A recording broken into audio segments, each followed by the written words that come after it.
కబుర్లు ఊసులు అన్నీ చెప్పడానికి నేను రెడీగా వచ్చాను. So how is my costume? సెక్సీగా ఉంది కదా? ఎస్. సో నేను చెప్పాను కదా, మీ అందరినీ ఎంటర్టైన్ చేయడానికి చాలా సెక్సీగా రొమాంటిక్గా ఉన్నాను. ఏంటి కింద పైన అంతా చూస్తున్నారు? సో ఈరోజు ఎలా స్టార్ట్ చేద్దాం? సో మరి నా కాస్ట్యూమ్ అయితే పైన ఎక్స్పోజ్ చేయడానికి లేదు కదా, సో కింద నుంచి ఎక్స్పోజ్ చేయాలి. సో అలానే మరి మీకు తెలుసు కదా, ఒక అమ్మాయిని సెక్స్కి ఎలా ప్రిపేర్ చేయాలో. డైరెక్ట్గా సెక్స్ అంటే అలా కాకుండా కొంచెం ఫోర్ ప్లే చేస్తూ, అలానే అమ్మాయికి అబ్బాయికి ఒకరిపైన ఒకరికి ఇష్టం ఉండాలని కూడా తెలుసుకున్నారు కదా. ఎస్. సో మరి ఇంకా నా అందాలని మీరు బికినీలో చూడాలనుకుంటున్నారా? సో ఈరోజు మరి మనం బికినీలో ట్రై చేద్దామా? సో సో సెక్సీ అండ్ రొమాంటిక్గా సో మీకోసం సో ఈ విధంగా సో తెలుసా, చాలా హాట్గా వేడిగా ఉంటే జనరల్లీ కొంచెం చిరాగ్గా అనిపిస్తుంది కదా. అలానే ఎంత చల్లగా ఉన్నా కూడా ఒకవేళ మనం రన్నింగ్ వాకింగ్ చేస్తే ఒళ్ళంతా చెమటలు పట్టి చాలా హాట్గా అనిపిస్తుంది. అలానే మరి సెక్స్ కూడా one of the play game కదా. అలానే మరి సెక్స్ చేస్తే కూడా ఒక గేమ్ ఆడినట్టే. ఎన్ని క్యాలరీస్ ఖర్చు అవుతాయో తెలుసా? క్యాలరీస్ బర్న్ అవుతాయి.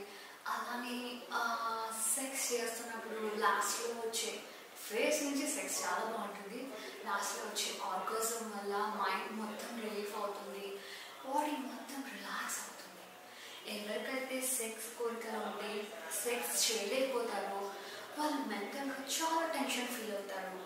అలానే కనిపించిన వాళ్ళందరినీ రేప్ చేయమని నా అర్థం కాదు.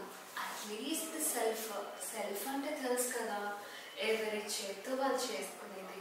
సో అలా చేయడం వల్ల కూడా చాలా బెనిఫిట్స్ ఉన్నాయి. సో మరి అలా చేస్తే కనుక చాలా బాగుంటుంది. అండ్ ఇంకా మీకు కొత్త కొత్త విషయాలు ఏం చెప్పాలి? అలానే చాలా స్మూత్గా చేయాలి. అమ్మాయి బూబ్స్ని ప్రెస్ చేయాలి, కానీ మరీ గట్టిగా ప్రెస్ చేస్తే నొప్పి పడుతుంది. బాడీలో ఏ పార్ట్ అయినా అంతే కదా, ఎంతలా ప్రెస్ చేయాలో అంతలానే చేయాలి. మరి ఎక్కువ చేస్తే మొత్తానికే రివర్స్ అవుతుంది కదా. అలానే మరి అమ్మాయి హోల్లోకి అబ్బాయి పెన్నిస్ పెట్టేటప్పుడు ఒకవేళ టైట్గా ఉండి పోకపోతే అలానే ఫోర్స్గా వస్తే ఏమవుతుందో తెలుసా, అమ్మాయికి పెయిన్ వస్తుంది. మళ్ళా సెక్స్ అంటే పూర్తిగా నువ్వు చెప్తుంది. అందుకని మనకి దగ్గరలో బెడ్రూమ్లో దొరికే కోకోనట్ ఆయిల్ కానీ, ఆలివ్ ఆయిల్ కానీ, లేదంటే మాయిశ్చరైజర్ కానీ, సో ఇలా మనకి దగ్గరలో ఉన్న ఏదో ఒక నూనె లాంటి పదార్థం. ఇంకా ఈజీగా చెప్పాలంటే మన నోట్లో ఉంటుంది కదా లాలాజలం, అట్లీస్ట్ దాన్నన్నా పెన్నిస్కి యోని దగ్గర రాస్తే అప్పుడు చాలా స్మూత్గా అవుతుంది. ఆ తర్వాత స్లోగా పెనిట్రేట్ చేస్తే సెక్స్ అనేది చాలా హ్యాపీగా జాయ్గా సాగుతుంది. అంతేగాని అలానే మూర్ఖంగా ఫోర్స్ఫుల్గా తోస్తే ఏమవుతుంది, అమ్మాయికి పెయిన్ వస్తుంది. అట్లానే సెకండ్ టైం చేయడానికి పూర్తిగా నో చెప్తుంది. కాబట్టి సెక్స్ చేసేటప్పుడు టైట్గా అనిపిస్తే అలానే ఫోర్స్గా చేయకుండా సో లైట్గా అలా ఇలా చేయాలి. మరి అలానే అబ్బాయికి వెంటనే కనుక మూడ్ రాకపోతే, అలానే అంగం గట్టి పడకపోతే ఎలా కదా. ఎస్. సో అంగం గట్టి పడకపోవడానికి చాలా రకాల కారణాలే ఉన్నాయి. స్మోకింగ్, డ్రింకింగ్, ఆల్కహాల్స్, ఈ విధంగా. లేదంటే ఆ అమ్మాయి పైన మనసు లేకపోయినా, సో చాలా రకాల కారణాలు ఉన్నాయి.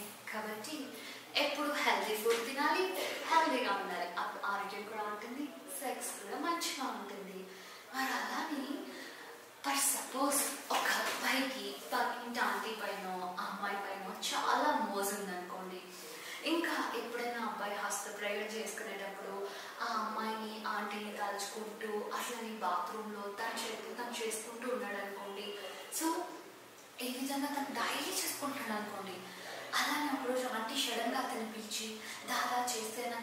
అయిపోయామనుకో అతని అంగం అస్సలు కట్టపడదు, అసలు అతను కొంచెం కూడా చేయదు.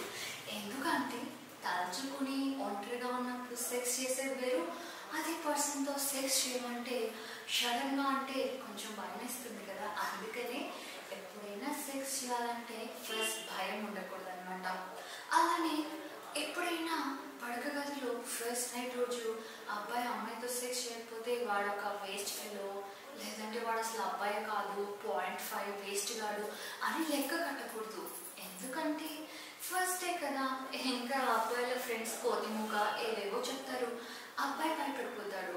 అందువల్ల ఫస్ట్ నైట్ రోజు అబ్బాయి సెక్స్ చేయలేకపోయినా కూడా ఇంకొంచెం టైం ఇవ్వాలి. అంతేగాని ఫస్ట్ నైట్ రోజే చేయలేదు వాడు టెస్ట్ ఫెలో అనుకుంటేలా కదా.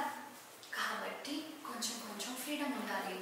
అలానే డాక్టర్స్ అందుకని ఎప్పుడైనా ఇలాంటి కేసెస్ అబ్బాయి ఫస్ట్ నైట్ అమ్మాయితో సెక్స్లో పాల్గొనలేదు అంటే కనుక అప్పుడు వాళ్ళు సింపుల్గా ఒక లాజికల్గా క్వశ్చన్ అడుగుతారు, నీ స్పర్మ్ పట్టి తీసుకురా మేము టెస్ట్ చేస్తాం అంటారు.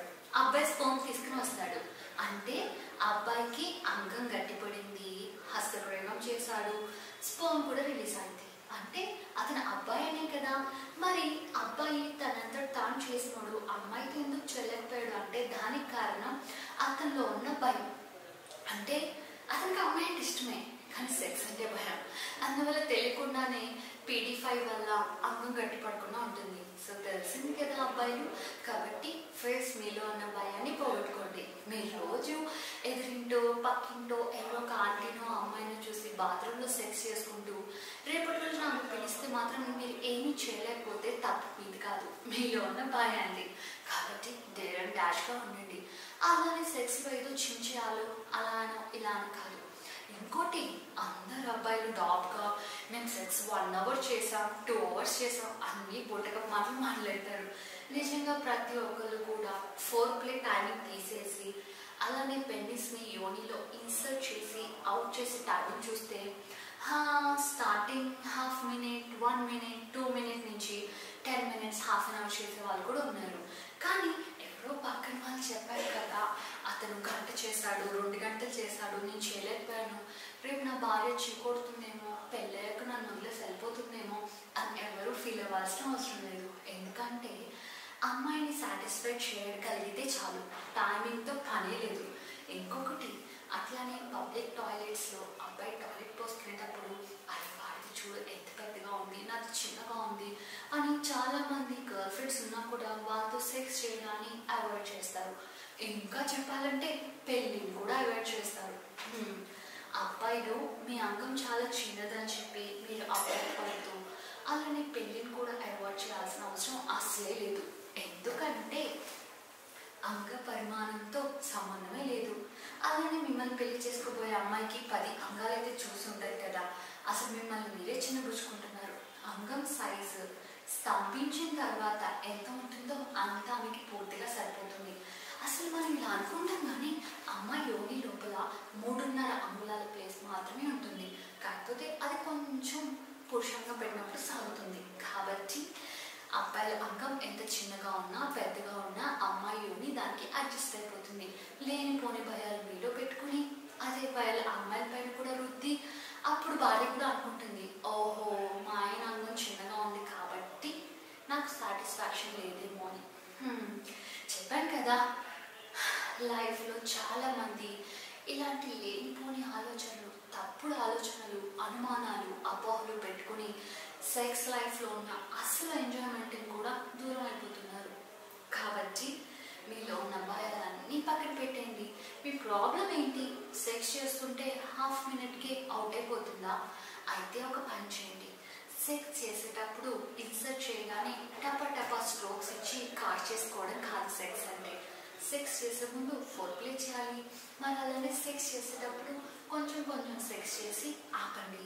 అయిపోతుందా? ఆపండి. So practice practice practice. తినగా వేపాకు కూడా తేగా ఉంటుంది అన్నట్టుగా ప్రాక్టీస్ చేయగా మీరు కూడా ఎక్కువసేపు స్పర్మ్ అవుట్ అవ్వకుండా చేసే కెపాసిటీ మీకు వస్తుంది. కాబట్టి మీరందరూ కూడా ఇది ఫాలో అవ్వండి. మళ్ళీ నేను మీకోసం ఇంకా వితౌట్ డ్రెస్లో కూడా చాలా చెప్పడానికి రెడీగా ఉంచాను.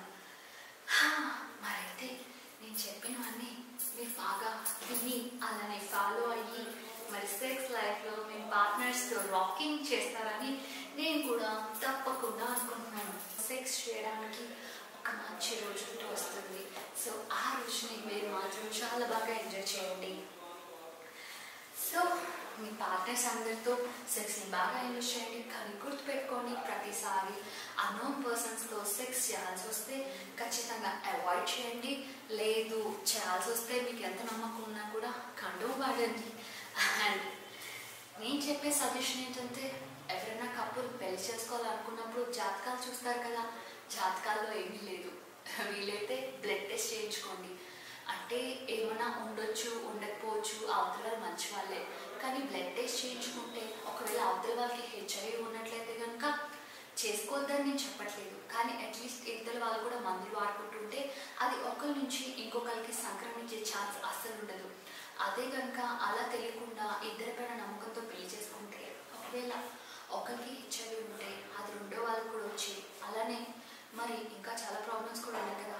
తెలిసి వేరే వాళ్ళ జీవితాన్ని నాశనం చేసి ఆ పాపం మనకి అవసరం లేదు కదా.